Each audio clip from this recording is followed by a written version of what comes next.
बसंत पंचमी की पौराणिक कथाओं के अनुसार इस दिन मां सरस्वती परम ब्रह्म के प्रकृति रूप में अवतरित हुई थीं। कथा के अनुसार एक दिन भगवान ब्रह्मा संसार का भ्रमण करने निकले तो उन्हें समस्त संसार उदास नजर आया। हर तरफ घोर शांति छाई हुई थी। ये देखकर ब्रह्मा जी को लगा कि संसार की रचना करते हुए शायद कोई कमी रह गई है। भगवान ब्रह्मा एक स्थान पर रुके और अपने कमंडल से जल निकालकर छिड़का।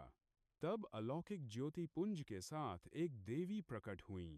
देवी के हाथ में वीणा और चेहरे पर अत्यंत ही तेज झलक रहा था। ये देवी मां सरस्वती थीं। उन्होंने ब्रह्मा जी को प्रणाम किया, जिसके उपरांत ब्रह्मा जी ने माता सरस्वती से कहा कि इस संसार में सभी लोग मूक हैं। ये आपसी संवाद नहीं कर सकते हैं। ये सुनकर मां सरस्वती ने पूछा कि प्रभु मेरे लिए क्या आज्ञा है।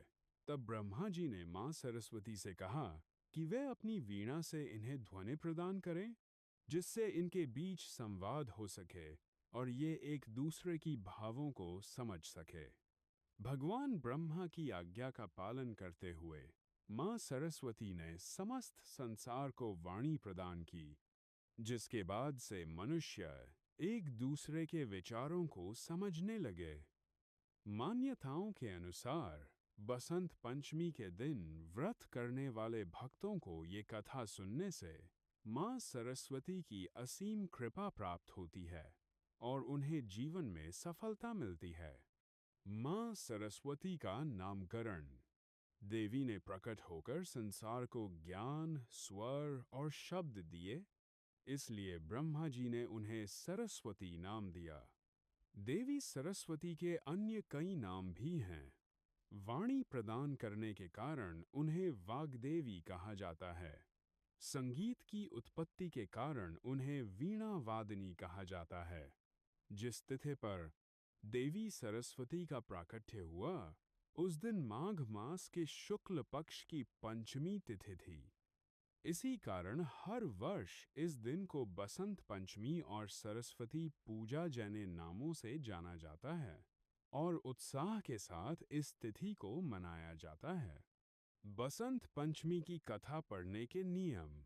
बसंत पंचमी की कथा पढ़ने से पहले स्नान करें और साफ सुथरे पीले वस्त्र पहनें।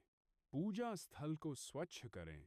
मां सरस्वती की मूर्ति या चित्र स्थापित करें और पीले फूल अर्पित करें। पुस्तक, कलम, वाद्य यंत्र, पीले फल या मिठाई रखें। कथा शुरू करने से पहले मन में संकल्प करें कि यह पाठ श्रद्धा और भक्ति से किया जा रहा है। कथा को एकाग्रता और श्रद्धा के साथ पढ़ें। बीच में बातचीत या व्याकुलता से बचें। कथा से पहले या बाद में ऐं सरस्वतीय नमः मंत्र का जाप करना शुभ माना जाता है। कथा पूर्ण होने पर मां सरस्वती की आरती करें और प्रसाद वितरित करें।